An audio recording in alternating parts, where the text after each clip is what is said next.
Ada satu hal dasar dalam dunia otomotif, kualitas adalah segalanya. Jika kualitasnya semakin bagus, biasanya motor tersebut akan memiliki penjualan yang sangat tinggi. Dan ini adalah hukum alam yang seharusnya menjadi dasar dalam hal apapun. Kasarnya, siapa yang tidak mau memiliki produk dengan kualitas yang sangat bagus? Ya, hampir semua orang pengen hal tersebut.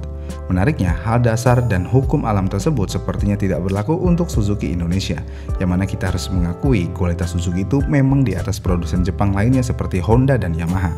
Kualitas Suzuki nggak bisa dibandingkan dengan Yamaha, apalagi dengan Honda. Ya nggak mungkin apple to apple, karena Suzuki seperti batang pohon, sedangkan Honda kayak ranting pohon yang kecil. Ya, benar-benar nggak apple to apple. Namun kenapa bisa Suzuki memiliki kualitas yang sangat bagus namun kalah dalam penjualan? Apakah benar karena motornya awet dan memiliki kualitas bagus sehingga motor barunya tidak terjual dengan baik? Jadi gini, kalau dilihat lebih lanjut, Suzuki punya masalah klasik yaitu terlalu fokus pada kualitas teknis. Ya, Suzuki kalau kita lihat-lihat lagi mereka hanya fokus di masalah teknis aja, misalnya kecepatan dan keawetan. Itu sebenarnya adalah hal yang bagus, tapi mereka lupa akan satu hal yang lebih penting, yaitu kebutuhan emosional terhadap konsumennya. Sebagai contoh, Suzuki Next2. Motor ini walaupun motor modern Suzuki, tentu aja memiliki kualitas yang lebih baik daripada pesaingnya. Finishing terasa lebih solid, material yang digunakan juga terasa lebih solid, dan yang pasti rangkanya anti patah. Ini berbeda dengan katakanlah Honda Beat. Catnya terasa tipis, behel belakangnya plastik, dan rangkanya bisa patah. Namun Honda Beat tetap aja laku, bahkan laku banget di Indonesia, sedangkan Next2 tidak bisa bersaing sama sekali dalam hal penjualan. Kenapa hal ini terjadi? Balik lagi ke emosional. Honda berhasil membangun hubungan emosional terhadap konsumennya, saking emosionalnya sampai kayak gini. Ya, ilustrasinya kejauhan sih, bukan itu yang saya maksud. Maksudnya, Honda berhasil membangun emosional terhadap brandnya, yang mana user Honda merasa sangat aman terhadap produk Honda. Apalagi dengan jargon-jargon Honda, misalnya di Honda Beat nih. Let's get the beat. Let's get the beat. Walaupun ini terlihat ampas banget, tapi ini adalah salah satu hal yang bisa membangun emosional terhadap konsumennya.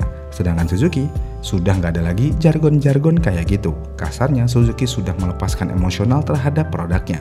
Padahal kalau zaman dulu, Suzuki selalu melakukan hal ini. Misalnya di Suzuki Satria, Smash, sisi kesit irit, dan lainnya. Jadinya, ya bukan karena motornya yang memiliki kualitas bagus, tapi karena emosionalnya. Makanya Suzuki kurang laku. Namun walaupun begitu, kualitas bagus juga mempengaruhi, yang mana semakin bagus kualitas maka akan semakin awet. Kalau motornya awet banget, katakanlah sudah berumur 5 tahun masih oke-oke aja, berarti ngapain beli motor barunya? Ya kan? Apalagi kelakuan Suzuki saat ini ya begitu, jarang banget facelift, jarang banget ngeluarin generasi terbaru. Kasarnya Suzuki Address aja yang keluar dari tahun 2014 sampai tahun 2025 kurang lebih masih gitu aja. Walaupun pernah dilakukan facelift, tapi ya tetap gitu-gitu aja. Jadi buat kalian yang mau beli Suzuki Address ya ngapain beli yang baru dengan harga 20 juta lebih. Mendingan beli yang lama dengan harga yang kurang dari 10 juta rupiah. Secara semua yang kalian dapatkan itu sama persis dengan motor yang barunya, cuma beda sensasi belinya doang. Yang satu diantar pakai mobil bak, yang satu COD ke tempat penjual. Iya kan? Kemudian hal selanjutnya tentu aja desain. Ya, desain jauh lebih penting dari apapun di Indonesia. Untuk kualitas motornya, kalau desainnya menarik, tentu aja motor tersebut masih bisa laku-laku aja. Sebagai contoh, ya lagi-lagi Honda Beat. Emang iya Honda Beat ini menarik? Honda Beat memang menarik untuk sebagian orang, tapi secara garis besar, desain Honda Beat itu sebenarnya aman banget, kecuali Honda Beat Street. Desainnya cukup aneh. Dengan desain yang aman dan cukup digemari pasar, mau itu motor bisa kepotek 2 kek, ya tetap aja penjualannya masih bagus-bagus saja. Ini berbeda dengan Suzuki. Desain motor Suzuki saat ini benar-benar kacau banget. Aroma karinya kuat banget, dan orang Indonesia nggak mau di motornya ada aroma-aroma kari. Kalau udah begini tentu aja dari desainnya aja udah ditolak, gimana kita bisa melihat kualitasnya? Iya kan? Apalagi motor terbaru Suzuki yaitu Suzuki Access 125. Spakboardnya pakai plat, yang berarti itu motor memiliki kualitas yang bagus. Namun karena desainnya yang kurang menarik, sebenarnya bagian depannya menarik sih, tapi bagian belakangnya ya gitu, segmented banget. Dan ada penyunatan fitur yang sangat penting. Dan ini tentu aja membuat orang lagi dan lagi mikir berkali-kali untuk membeli produk Suzuki tanpa tahu gimana kualitasnya. Jadinya ya, kualitas Suzuki di sini seperti tertutupi. Tapi sayangnya kualitas Suzuki tertutupi oleh sesuatu yang sangat fatal, yaitu desain. Jika aja desain Suzuki lebih menarik lagi dan Indonesia banget dan mereka masih tidak laku, mungkin masalah kualitas yang terlalu badak menjadi penyebabnya.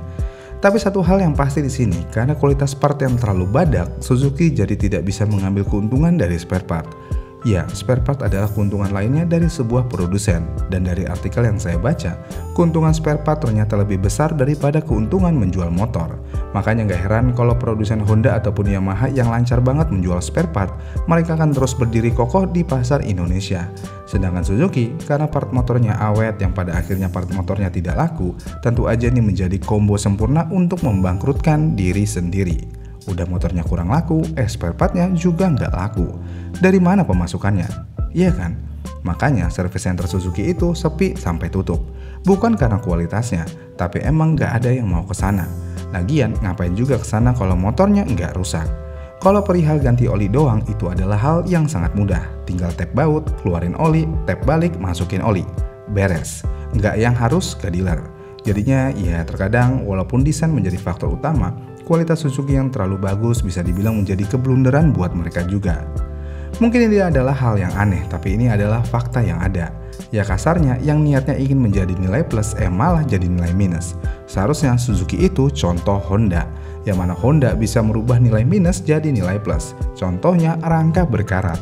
Rangka berkarat awalnya nilai minus untuk Honda, tapi pada akhirnya ini menjadi nilai plus dalam hal pendapatan, karena mereka akhirnya bisa menjual rangka. Ya, baru di era 2020-an ke atas kita baru sadar kalau membeli rangka motor bisa di dealer dengan alasan karatan dan semudah itu. Karena kalau zaman dulu rangka kita bermasalah, kita akan sedikit kesulitan untuk mengganti rangka tersebut karena prosesnya sangat panjang. Tapi saat ini kalian tinggal datang ke dealer, tunjukin STNK dan masalahnya, voila! 1 atau 2 hari ke depan rangka baru motor kalian sudah tersedia dan siap dipasang. Dan kalau udah lewat dari masa garansi, otomatis spare part yang seharusnya menjadi part paling slow moving jadi laku. Iya kan? Jadinya ya kualitas bagus terkadang menjadi keblunderan tersendiri. Dan Suzuki adalah contoh nyata akan hal tersebut. Dan sekali lagi, sejauh ini tidak ada yang bisa meragukan kualitas motor Suzuki. Karena kualitas mereka memang benar-benar bagus. Cuman desainnya aja yang jelek. Gimana nih menurut kalian? Komen di kolom komentar di bawah ya, dan sampai jumpa di video selanjutnya.